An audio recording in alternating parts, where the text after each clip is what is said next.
Арт газрын харилцаа барилга хот байгуулалтын газрын хамт олон оролцож аймгийн нутаг дэвсгэрийн хэмжээнд хот байгуулалт болон газрын талаар төрөөс гаргасан бодлого шийдвэрийн хэрэгжилтийг хэрхэн ханган ажиллаж байгаа талаараа танилцуулах юм а. За төрийн мэдээлэл нэвтрүүлэхэд өнөөдөр газрын харилцаа барилга хот газрын цаг байгаа. Тэгээд өнөөдрийн энэхүү нэвтрүүлгээр миний хувьд бол бас нэлээд жоохон тоо баримттай мэдээллүүдийг телевиз үзэгч та бүхэнд өгье гэж бодож байна. Газрын чиглэлээр мэдээлэл өгөхийн тулд эхлээд газрын тухай хуулийн талаар би бас та бүхэнд нэлээд тодорхой мэдээлэл өгч гэж бодож байна. За газрын тухай хууль буюу газрын тухай багц хууль 1994 оны 11 сарын 11-нд хамгийн анх одоо газрын тухай хууль батлагдсан. За үүнээс хойш нийт 12 удаа нэмэлт өөрчлөлт орсон байдаг. За одоо бас мөн 2010 оноос хойш одоо бас газрын тухай шинжилсэн найруулга одоо засгийн газар болон улсын хурлын байнгын хороод дээр хэлцэгдээд явж байна. За бас улс төрийн тодорхой шалтгаанаар бас энэхүү багц хуулийн асуудал бас нэлээд хойшигтоод явж байгаа болсон иргэд тав хүн бас нэлээд мэдж байгаа хаа гэж ойлгож байна. За энэхүү хуулиудаас нэмэгдээд газрын төдийрийн тухай хууль, геодезийн зураг зүйн тухай хууль, кадастрын зургуудаа газрын кадастрын тухай хууль гэдэг ингээд энэхүү хуулиуд бол одоо бас ингээд үүнээс хойш батлагдаад явсан байдаг. За хамгийн гол хууль бол Монгол Улсын иргэнд газрын өмчлөх тухай хууль 2002 оны 6 сард батлагдаад 2003 оны 5 сараас эхлээд мөрдөгдөд явсан байдаг. За хамгийн гол хууль гэж хэлсэн газрын өмчлөлийн тухай хууль Сүхбаатар аймагт хэрэгжиж эхэлснээс хойш одоо үндсэндээ 2003 оноос хэрэгжиж эхэлснээс хойш л одоо Сүхбаатар аймгийн хэмжээнд бол нийт газрын өмчлөлийн хувь бол яг өнөөдрийн байдлаар бол нэг 16.7% байж байна. За энэхүү газар өмчлөлийн болоод иргэдийн газар өмчлөлийн хувийг би бас та бүхэнд сум сумаар тодорхой хэлье гэж бодож байна. За газар өмчлөл хамгийн эрчимтэй явагдаж байгаа сум бол Сүхбаатар аймгийн Төвөнцөгт сум. Сүхбаатар аймгийн Төвөнцөгт сум 24.38% байгаа. Тэгэхээр энэ бол бас нэлээд сайн хөв гэж бодож байна. За дараа нь Баруун Урт сум ордгийг. Баруун Урт сум 19.19% байгаа.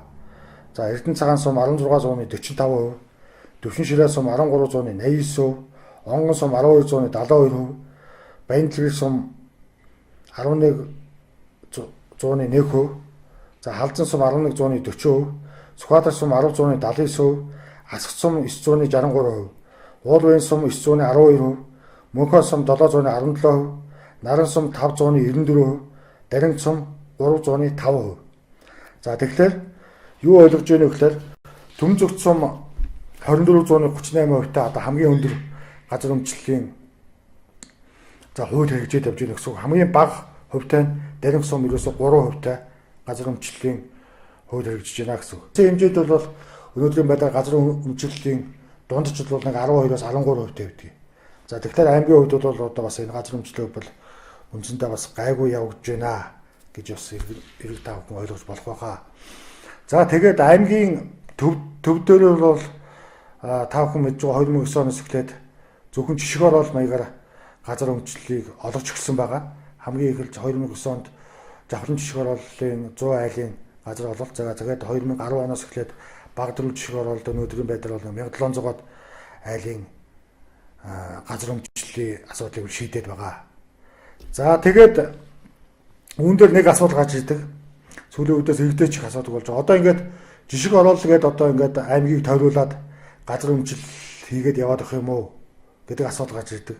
За тэгээ 2013 оноос эхлээд бид өхөн бол одоо газар өмчлөлийг одоо бас жилдээвэл тухайн жилийн газар зохион байгуулалт төлөвлөгөөнд бол саяцсангүй багаар оруулж байгаа. Багаар яагаад хийж байгаа юм бэ гэхээр одоо ерөнхийдөө 13 14 онд бол орон сууц бодлого бариад эхэлж байгаа. Хамгийн гол нь бол одоо энэ орон сууцны үнийн асуудал бол маш чухал байдаг. Медиа контрактыг одоо багасгах тал дээр бол одоо бас харин орны зүгээс бас тодорхой компаниудаар гэрээ эзлэл хийгдээ явж байгаа.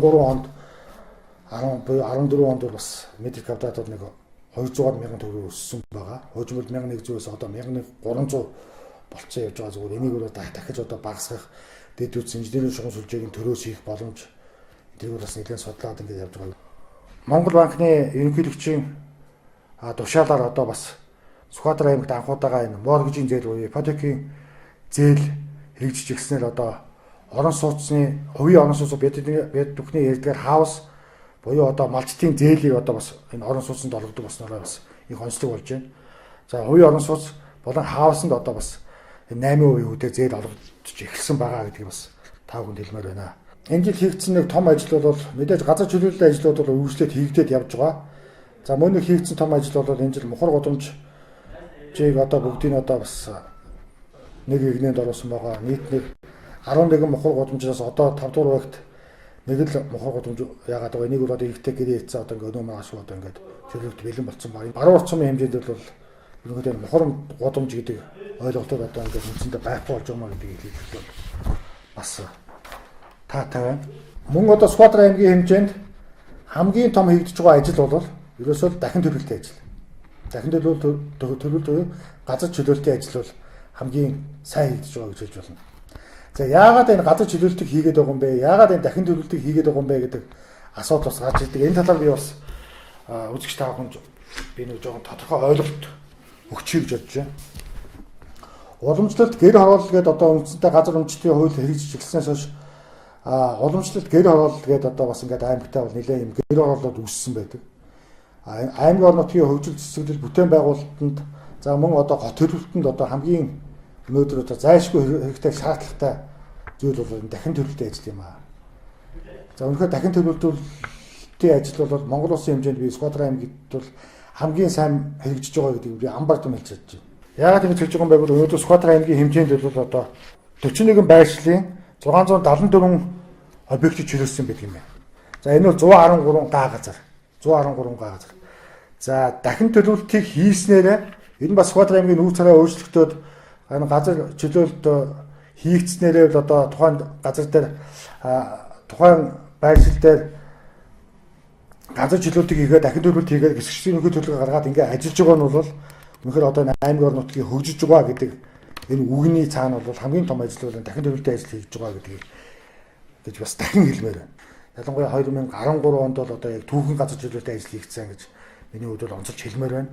За цаашлаач багуугаар бол ингэ газар чөлөөтэй ажил хийгдснээрээ л ерөнхийдөө энэ аймгийн нутгийн бүтээн байгуулалтын ажлууд бол цаашдаа хийгдээд явах тухай гэдгийг та бүхэнд хэлмээр байна.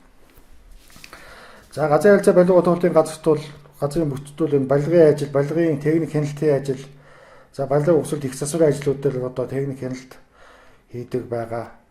Би зөвхөн Сүхбаатар аймгийн хувьд бол өнөөдөр барилгын тусгай зөвшөөрөлтөй аж ахуйн нэгж байгуулах гэдэг ерөнхийдөө нэг 11 компани байдаг. Гэгээ харвах, энгэр бүрт, шарах, молцог эс, оргих, айраас гарам, зэвсэг түвшний 338 дугаар анги, цагт минерал дөрвөлж мөнхийн гэгэвч Остбес сервис гэдэг ингээд нийт 11 компани үйл ажиллагаа явуулж байгаа. За энэ 11 компани бол жилдээ бол бас тодорхой хэмжээгээр бол бас аймгийн нутгийн бүтээн байгуулалтын ажил бас тодорхой өөрөөсийн үүргээ гүйцэтгээд явж байгаа. За тэгээд энэ компаниудын хувьд бол бас нэг тодорхой мэдээлэл өгөхөд бол цаашлаа бол одоо бас боловсон хүчин маш их дутагдaltaй байна. Инженерийн болон одоо техник тоног төхөөрөмжийн судалгаа их шаардлагатай байна. За сүүлийн үед бол одоо барилгын техник технологи бол маш хурцтай өгч байна. Энэ жутгаараа сая аймгийн засаг даргын нэмжлэгтэйгээр энэ бүх компаниудыг бол сая Хонконг, Гуанчжоугийн одоо олон улсын Дантон Бэй гэдэг за гятдын хамгийн том үзэсгэлэнг одоо бас 7 хоногийн хугацаатайгаар бас үзүүлсэн байгаа. Манай барилгын компаниуд бас нэлээд бас тодорхой хэмжээний мэдлэг авсан байгаа. Хамгийн гол юм бол энэ барилгын техник технологиуд маш хүчтэй хөгжиж байгаа учраас одоо бас энэ юугаа дагаад бас сайжруулад явах хэрэгтэй гэдгийг бас тодорхой хэлмээр байна. За 2015 оны төсөв батлагдсан байгаа. Тэгээ 2015 оны төсвөр бол ерөнхийдөө манай аймагт бол шинээр бол одоо бас нэг ганц нэг объект нэмэгдэж байна. Ерөнхийдөө бол төсөв бол нэлээд хүндэрч байгаа гэдэг та бүхэн мэдж байгаа. За хуучин объектуудын барилга угсралт болон их засварын ажлууд бол бүгд дуусна. За Сүхбаатар аймгийн хэмжээнд бол зарцсан барилга ерөөсөө нэг ширхэг байдаг. Зарцсан барилга. Энэ бол Light Capital House компани гүйцэтгэж 700-ны судалтай спорт зохицол байгаа.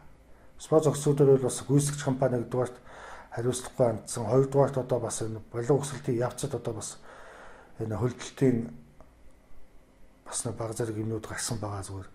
Тэгээ 15 оны төсөвдөл энэхүү барилгын ямар ч үсэн дуусгах гэсэн бодолтойгоор бас ингэж ажиллаж байгаа.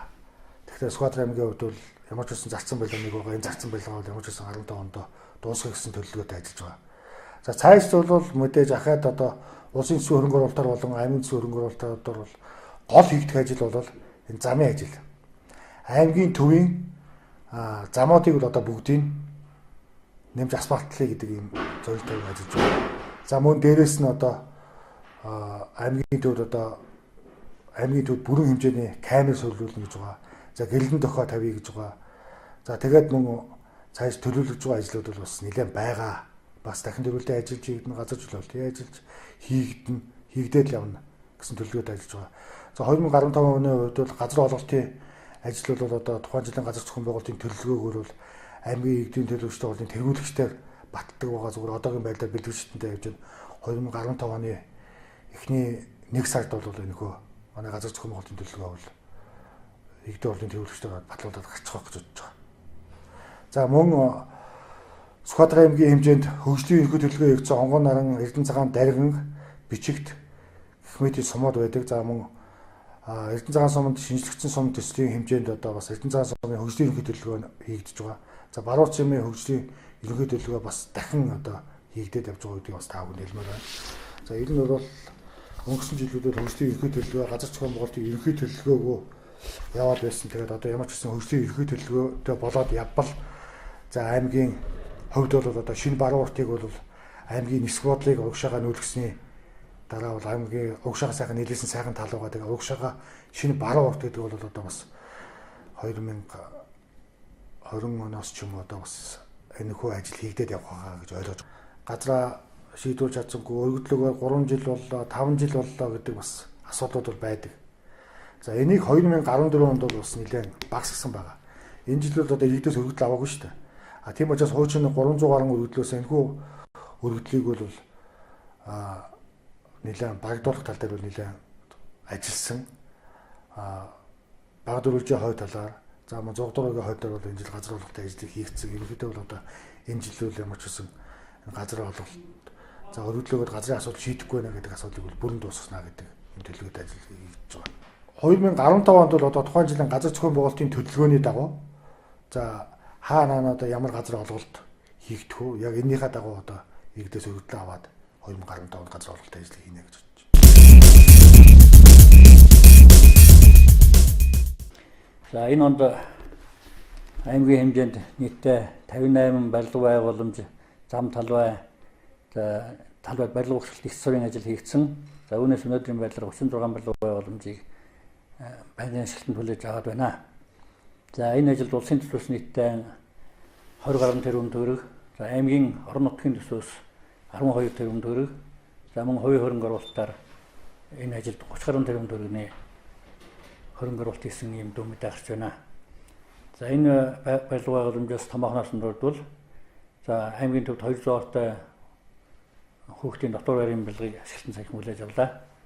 За мөн Эрдэнэ цагаан суманд засгийн газраас төсөөлсөн сумын төвийн шинжилгээ төслийн хүрээнд 5 тэрбум төгрөгийн чухам сүлжээний ажил хийгдэж байна.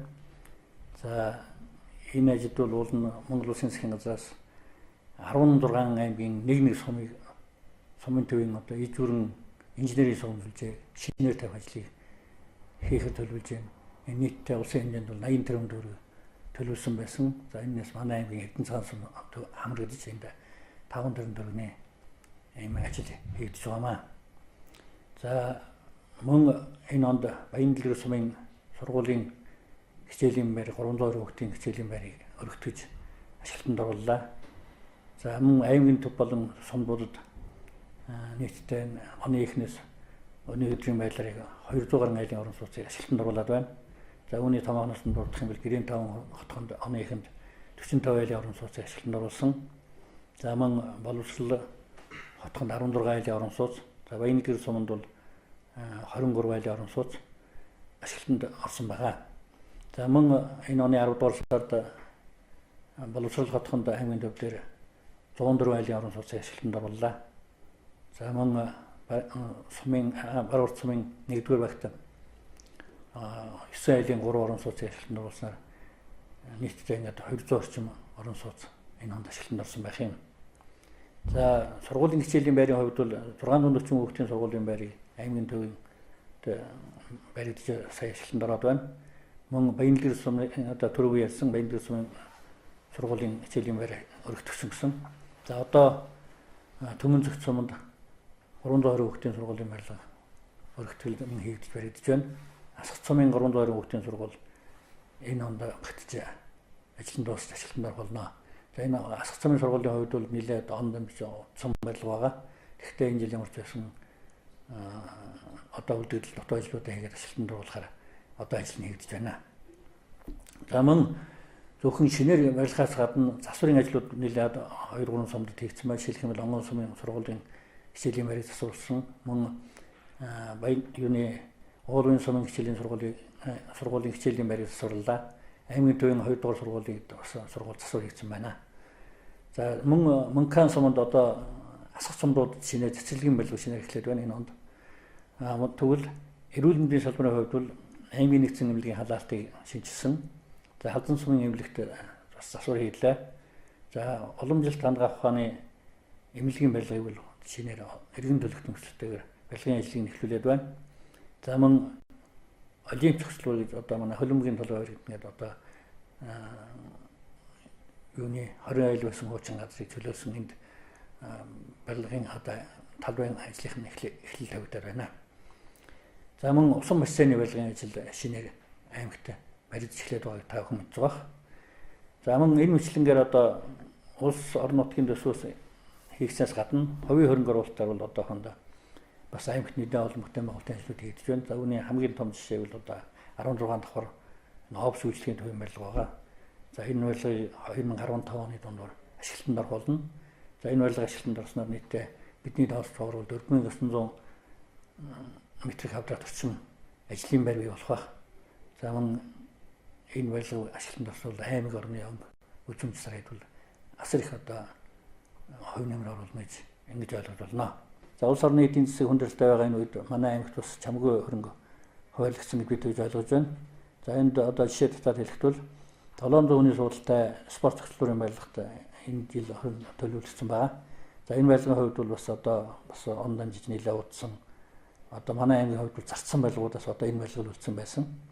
За саяхан одоо аймгаас бол энэ барилгыг ямар ч байсан 2015 онд багтаагаад дуусгаж ашиглалтанд оруулсан хэм зорилтыг төвшүүлээд байна.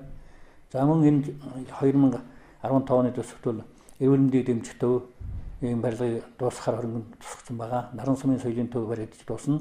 За Төмөн Зөвхтийн сургуулийн үлдэгдэл дутуу хөрөнгө тусгацсан байна. За усан бассейн болон 2 дугаар сургуулийн урлагийн заалыг одоо баригдах хөрөнгө тусгацсан байна.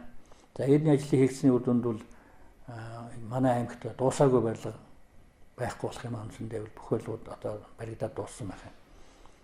За мөн энэ онд эх онд бол одоо орон нутгийн төсөв хөрөнгө оруулалтаар болон хувийн хөрөнгө оруулалтаар нэлээд их ажлуудыг хийгднэ гэж ингэж ойлгож болох юм аа. За ингээд ер нь одоо цаашдын бидний зорилт бол аймгийн барилга ухчлалтын аж ахуйн нэгжүүд бас одоо санхүү тоног төхөөрөмжийн хувьд мөн одоо мэргэжлийн ажилтны хувьд нэлээд бэлтгэх шаардлагатай байна. За аймгийн төв дээр чулуу бодлогын үйлдвэр, тоосгоны үйлдвэр, зурмын үйлдвэрүүдийн хүчин чадлыг нэмэгдүүлэх шаардлагатай байна. За мөн төмөр утаан ажлуудыг орон нутгад үйлдвэрлэх ийм зорилтыг тавин ажиллаж байна. За ер нь зүгээр бас энэ дашин дуртахад саяын одоо энэ өнгөрсөн онд хийсэн барилга ухчлалтын ажлуудаас аймгийн барилга ухчлалтын аж ахуйн нэгжүүд бас нэлээд их ажлуудыг хийсэн байна. Энд бол барилга ухчлалтын нийтдээ 6 тэрбум төгрөгийн ажлыг аймгийн барилга ухчлалтын аж ахуйн нэгжүүд хийсэн байх юм. За үүн дотор жишээ татаад хэлэхэд дөрвөлж компани болон боловсруулах хотны барилгуудыг 100-аар орчим орон сууцыг барилаа. Мөн гадна шугамлуулжийн ажлыг бүхэлд нь хийж дуусгаж байна.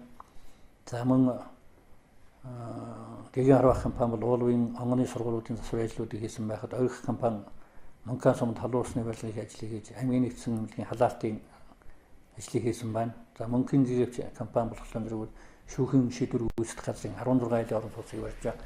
Мөн Бичгт бомтод цагдаагийн Кобоны байрын одоо барилгыг барьсан байх шийдгээр ингэж хондоо бас аймгийн орон нутгийн барилга ухчлалтын байгууллагууд орон нутгийнхаа бүтээн байгуулалтын ажилд гар одоо хувь нэмэр оруулцгааж байна. За материал үйлдвэрлэлийн салбарын хувьд бол одоо манай аймаг тоосхоо бидэнд одоо бас үйлдвэрлэж байна. За мөн зурмгийн үйлдвэрлэлийг сая энэ жил хувийн хөрөнгө оруулалтаар ашиглалтанд орлоо. За мөн хөнгөн бетоны үйлдвэр одоо байгуулж байна. Ирэх зун гэхэд энэ үйлдвэр бүрэн ашиглалтанд орж бүтээгдэхүүнээ нийлүүлж эхлэх байх. За мөн аймгийн газрын харилцаа байгууллагатай болтын газрын дэгэд барилгын материалын лабораторийг байгуулж одоо ажил хийгдээд дуусч байна. За энэ ер нь бол их хурлаас баталсан шинэ бүтээн байгуулалт дунд хугацааны зорилт хөтөлбөрийн хүрээнд аймаг болгонд хоорондоо барилгын материалын лаборатори байгуулахын зорилт төсөөлсөн байгаа. За энэ зорилтын хүрээнд манай аймгийн бид энэ лаборатори байгуулах ажлыг эхлүүлээд одоо үндсэндээ ажлыг хийгээд дуусч байна. За шаардлагатай тоног төхөөрөмжүүд жишээлх юм бол одоо шахдаг пресс, шигшүүрүүд, за хэв хашмал болон бетоны суултыг үүсгэх багц төхөөрөмжүүд ихний ээлжинд нийлүүлэгдээд суурилуулад байна. Цаашдаа дахиад шаардлагатай тоног төхөөрөмжүүдийг авч суурилуулах болно. Ирэх хавар одоо яг барилгын бүтээн байгуулалтын ажил эхлэхэд бол энэ лаборатори бүрэн хэмжээгээр ажиллах боломжтой гэж ингэж ойлгож байна. За хот төлөвлөлтийн хувьд бол баруун урт хонгон мөнх хаан Эрдэнэ цагаан сумдуудын ерөнхий төлөвлөгөө хуучин одоо 2004-5 он үед хийгдсэн байдаг байсан. За энэ төлөвлөгөө бас одоо явцын дунд зарим нь энэ л баруун урт хотын хувьд бол ашиглах боломжгүй, мөрдөх боломжгүй болсон. Ингээд дахиж одоо хийх шаардлага гарч ирсэн. За одоогоор яг одоо Бичгт бомтын ерөнхий төлөвлөгөө, Халзан сумын ерөнхий төлөвлөгөөнүүд хийгдэж байна. Мөн баруун урт Эрдэнэ цагаан сумдын ерөнхий төлөвлөгөөг хийж байгаа. Баруун уртын ерөнхий төлөвлөгөөг бол Төмөд өөрөв хийж байгаа. За Эрдэнэ цагаан сумын ерөнхий төлөвлөгөө бол энэ сумын төвийн шинжилгээ төслийн хүрээнд хамт хийгдэж байгаа. За энэ ажлыг хот төлөвлөлтийн хүрээлэн хийж байна. За аймгийн засаг даргын захирамжаар энэ баруун урт хотын хөгжлийн ерөнхий төлөвлөгөө хийгдэлтэй холбогдуулаад ажлын хэсэг байгуулсан. Ажлын хэсгийн 2 удаа хуралдаж энэ төлөвлөгөө хийж байгаа компани аж ахуйн нэгжүүдэд шаардлагатай мэдээллүүд өгөх, өөрсдийн санал бодлоо тусгах энэ ажлууд хийгдээд ингээд явж байна. За тус газрын харилцаа барилга тогтоолтын газар маань газрын удирдлагын хэлтс, барилга тогтоолтын хэлтс гэж хоёр хэлтстэй байдаг.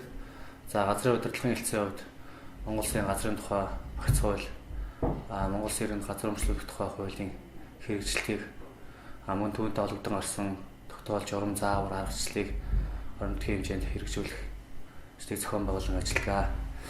За аймгийн газар зохион байгуулалт төлөвлөлтийн хувьд бол ерөнхийдөө аймгийн газар зохион байгуулалт ерөнхий төлөвлөгөө маань 12-аас 16 жилийн хугацаатай хийгддэг. Манай аймгийн хувьд бол 2006 онд АТТП гэж компани газар зохион байгуулалтын ерөнхий төлөвлөгөө хийсэн. За мөний дагуу Эрдэнэ цагаан Дарганг Төмөн цагт сумын бас газар зохион байгуулалтын ерөнхий төлөвлөгөө хийсэн байгаа. За ерөнхий төлөвлөгөөтэй уялдаж хөгжлийн төлөвлөгөө хийгддэг. За хөгжлийн төлөвлөгөө Сүхбаатар аймгийн хувьд бол 3 сум 2004 онд аймгийн төвтэй ингээд 4 сум хийгдсэн гэдэг. За аймгийн төвийн хувьд хөгжлийн төлөвлөгөө 2004 онд хийгдсээр тухайн төлөвлөгөө маань санхүүжилтийн хувьд тодорхой хэмжээгээр саацсан болмоос газар зохион байгуулалт хөгжлийн ерөнхий төлөвлөгөө бол хэрэгж хэмжээнд одоо зөрчилд гарсан учраас энийг бол 2009 оноос хойш хэсэгчилсэн байдлаар аймгийн төвийг бол төлөвлөн ажиллаж байгаа. За ингэж хэсэгчилсэн төлөвлөгөө маань бол тэгээс 5 жилийн хугацаатай хийгддэг. За үүний дагуу аймгийн тухайн жилийн газар зохион байгуулалтын ерөнхий төлөвлөгөө бас хийгдэж ингэж явж байгаа. За газрын тухай хууль хэрэгжиж эхэлснээс хойш аймгийн төвд бол 100 орчим га газрыг 500 орчим иргэн аж ахуйн нэгж байгууллагад эзэмшүүлсэн байдаг. За ингэж эзэмшүүлэхдээ бол газрын тухай 94 онд батлагдсанаас хойш сумын сэтрийн захирамжаар газрыг олгодог байсан. За сумын сэтрийн захирамжаар олгосон газар маань тодорхой хугацаанд эзэмшигдэж байгаад иргэн өөрөө тухайн газар өмчлөх хүсэлт гаргадаг. За ингэснээр бол тухайн иргэний газрыг өмчлүүлдэг. Шинээр өмчлүүлэх болон эзэмшиж байгаа эсрэг өмчлүүлэх гэж байгаа. За аймгийн хэмжээнд бол 14 оны 10 сарын байдлаар 8000 иргэнд 716 орчим га газрыг өмчлүүлсэн байна. Баруун урт сумын хэмжээнд бол 3514 иргэнд 268 га газрыг бол өмчлөөр олгосон байна. За энэ хуваар харьцуулахад бол хангалттай тоо бол бас биш. Мөн улсын хэмжээнд бол аймагуудтай харьцуулахад бол дундад түвшинд манай аймгийн өмчлөө үйл явж байгаа. Газрын кадастрын мэдээллийн сангийн өгөгдлийг засварлах, геодет солилцлын өндөр тусгахын нэгдсэн тогтцоонд шилжүүлэх, турших, нэгжлүүрийн хувийн эргийг шинжилэн бүрдүүлэх гэсэн ажил бол улсын хэмжээнд хийж байгаа. За манай аймгийн хэмжээнд бол ISMON гэж компани энэ ажлыг бол 2014 оны 7 дугаар сараас эхлэж хийж гүйцэтгэж байгаа. За энэ ажлын гол зарчилгууд нь юу гэхээр ерөөсөө төрийн албыг захим системд оруулснараа хажуулагдлалтай болж байгаа. Энэ юу гэхээр тухайн байгууллагт албан бичиг ирж байгаа тохиолдолд захимаар бүртгэгдэнэ. Иргэний өргөдөл гомдол хүсэлт, газрын хүсэлтүүд бүгд цаг хугацаатайгаа тухайн мэдээллийн санд бүртгэгдэж, за тухайн газар олгогдох хэмжээнд захим шийдвэр гарч гэрчлэгээ олгох хэмжээнд хүртэл бүх процесс энэ бүртгэгдэж явдаг. Олгогдох мэргэжлийн одоо нэвтрэх ирэхээр. За ингэснээр мөн тухайн газар өөр иргэнд шилжиж байгаа тохиолдолд мөн бүртгэгдэнэ. Ингэснээр бол тухайн газрын нэгжлбэрийн түүх бас энэ захим системд бол бүртгэгдгээр онцлогтой болж байгаа. Газрын нийтмэл сан гэдэг нь Монгол Улсын хилийн доторх бүх газар нь өмчийн төрөл хэлбэрээс өвөл хамааран газрын нийтмэл сан байдаг. Газрын нийтмэл санг хөдөө аж ахуйн газар, хот тосгон бусад суурьны газар, зам сугам сүлжээний газар, аан сан бүхий газар, усан сан бүхий газар, тусгай хэрэгцээний газар гэж газар ашиглалтын үндсэн зориулт хэрэгцээг нь харгалзан 6 ангилдаг. Газрын нийтмэл сангийн ангиллын тайлан одоо сундаас засгийн газрын 204-р тогтооллоор батлагдсны дагуу дараах маягтуудаар хүлээн авч нэгддэг байгаа. Үүнд газар ГТ1 буюу газрын нийтмэл сангийн ангиллын тайлан, ГТ2 буюу газрын нийтмэл сангийн эрх зүйн байдлын тайлан үүнийг гаагаар гаргадаг. ГТ3 буюу газрын нийтмэл сангийн эрх зүйн байдлын тайлан тоогоор гаргаж хүлээн авдаг. ГТ4 буюу улсын тусгай хэрэгцээний газрын тайлан, ГТ5 буюу газрын шилжилт хөдөлгөөний тэмцлийн тайлан, ГТ6 буюу газар учруулсан хохирлын тайлан, ГТ7 буюу газар хамгаалах арга зүйн хэмжээний тайлан, ГТ8 буюу газрын төлбөр ногдуулалт төлөлтийн тайлан, ГТ9 буюу газар өмчлөлийн тайлан гэсэн 9 маягтаар сумдын газрын даамлуудаас газрын тухай хууль заасны дагуу тухайн оны 12 дугаар сарын 15-ны дотор хүлээн авч нэгтгэж амин засаг дараагаар батлуулна. Дараа оны 1-р сарын 15-ны дотор газрын харилцаа геодет 600 газар тайлбарладаг байгаа. Газрын нийтмэл сангийн тайлан аймгийн хэмжээнд тайлангийн тооллогыг аймгийн хэмжээнд 2010 онд газар дэлхийн хариуцлагатай хувьцаат компани хийж гүйцэтгсэн. Сумдаар газар нутгийн нийт талбай хэмжээг танилцуулах юм бол асах сум 719,800 га, баруун урт сум 5,450 га, баян дэлгэр сум 788,186 га, дарган сум 481,407 га, мөнхөн сум 741,508 га, наран сум 352,298 га, онгон сум 646,837 га, төвшин ширээ сум 435,615 га, төмөн зогт 213,456 га, уул баян сум 494,517 га, халдсан сум 378,669 га, эрдэнэ цагаан сум сая 694,782 га газрыг тус эзэлдэг байна. Газрын нийтмэл сангийн ангилд бол одоо тайлангаар үзүүлэлтээр бол ерөнхийдөө хот тосгон бусад суурьны газрын ангилд өөрчлөлт ордог байгаа. Яагаад гэвэл одоо эргээд газар өмжилж аваад шинээр гэр хорооллын газар шинээр үүсэж байна. Одоо бүтээн байгуулалтын ажилтай холбогдуулан хот тосгон бусад суурьны ангилд дотор л өөрчлөлтүүд явагдаж байна. Хөдөө аж ахуйн газар дотор бол одоо атарсан газрын ангиллаас төмс үнсний ногооны зориултаар одоо атарсан газрыг авчгаатай холбогдуулан тариалангийн газарлаа атарсан газраас тариалангийн газарлаа шилжих иймэрхүү өөрчлөлтүүд бол нийтмэл сангийн ангилд орж байна. За манай байгууллага болохоор 2014 оны 8 сард Тэрэмбэл маркийн Air 4 гэсэн 2 долооны GPS-тэй болсон байгаа. За энэ одоо бол энэ багажаараа ажил үүргээ гүйцэтгэж явна. Өмнө нь болохоор тэр тоотлогч дээрсэн C530R гэсэн багажаар манайх ажил үүргээ гүйцэтгэдэг байсан. Тэгээ энэ хоёрын ялгаа нь болохоор энээсээ болохоор ажлыг 2 дахин хөнгөлчихөж байгаа байхгүй энэ. Тэгээ амар хэлбэр. Энэ болохоор хоёр хүнтэй хэмжилт хийдэг байсан бол энэ нь болохоор нэг хүнээр л ганцаараа л хэмжилт хийх боломжтой. Тий. Тэгээд одоо энийг бариад энтэйгээ ингэж бүлүүтээр холбоод тэгээ ганцаараа бариад явчих واخхой юу. Тэгээд харагталт марагталт хамаагүй. Энэ бол одоо уулын толгой дээр зоогоод тэгээд харагталт харагдаж байна уугүй юу гэдэг нэтрээгээд байдгийсэн бол энэ бол тийм биш болсон байгаа. Энэ нэг кадастрын зураглал, геодезийн зураглал бүх зураглалыг хэмжилт хийн. Барилгын улаан шугам, зам тэгээд геодезийн бүх хэмжлийг хэмжлэн. Одоо наривчлал болохоор 0.5 мм наривчлалтай тийм нарийн багж байгаа. Энэ болохоор бэс модем анти тэгээ контроллер rover гэсэн ийм бүрэлдэхүүнтэй. Тэгээд 12 аккумулятораар хичээл өгч ажилладаг байгаа энэ баг чинь тий. Тэгээд одоо манай аймагт бол Course гэдэг бас суурин GPS, Teams GPS суурилуулсан байгаа. Тэгээ аймгийн төв дээр хэмжилт хийхээр бол ердөө энийг тэнтэй бүлүүтээр холбоод энийг зоох шаардлага байхгүй. Тэгээ ингээл гараа явчихна. Тэгээ кадастрын зураглал хийдэг байгаа тэр. За энийг авчирсаар 13 сумын тэгшлгээний кадастрын зураглал хийсэн.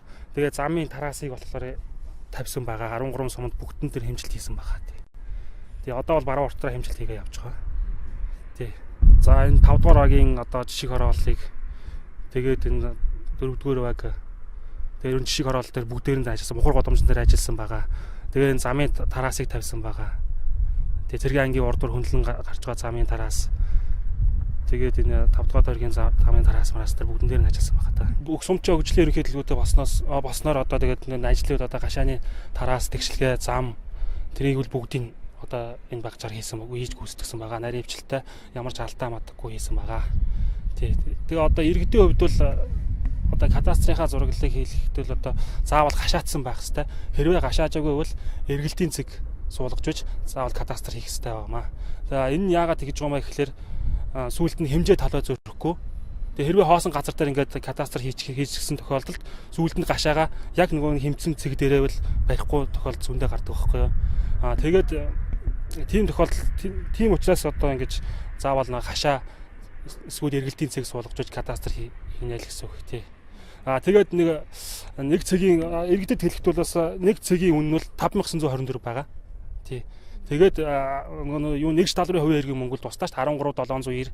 Тэгээд дөрвөн булантай гашаа байлгахад 24000 тий 24000 дээр 13790-ыг нэмээд тэгээ мөнгө төгөлдөг байгаамаа. Одоо тэгээд иргэдэд хэлэхдээ одоо аль болох нь халуун дулаан улирал хэмжилтээ хийлгэл зүг байгаа. Яагаад тэгэхээр чи манайх чинь 11 сарын дундуур тэгээд 12 сарын гээд ер нь тэгээд хэмжилт зогсчдөг байхгүй юу. Тэгээ яагаад тэгэхээр одоо багж зарцсан энэ тэргээд харин ч одоо тэр багж байсан байгаа бол юу яавал тэр багжаар хэмжиж байсан бол 11 сар гээд зогсчдөг байхгүй. Одоо энэ болохоор тий бүр шаардлагатай, бүр онцгийн шаардлагатай бол бас нэг ганц нэг удаа бол өглөөл зоочдөг байгаа тий. Хавар хизээ эхлэх үү? Хавар манайх 4 сард л хэмжилт хийгээд эхэлнэ. Төрийн мэдээллийн цаг нэвтрүүлгийн шинэ дугаарыг хүлээн авч утсан эрхэм үзэгч танд баярлалаа. Нэвтрүүлэгтэй холбоотой санал хүсэлтээ аймгийн засаг даргын тамгын газрын хэвлэл мэдээлэл олон нийтэд харилцаалт нийтрэгдэх нээлттэй утас болон Facebook хаягаар ирүүлээрэй. Эх 7 хоногийн энэ цагта иргэн уулзлаа. Түр баяртай.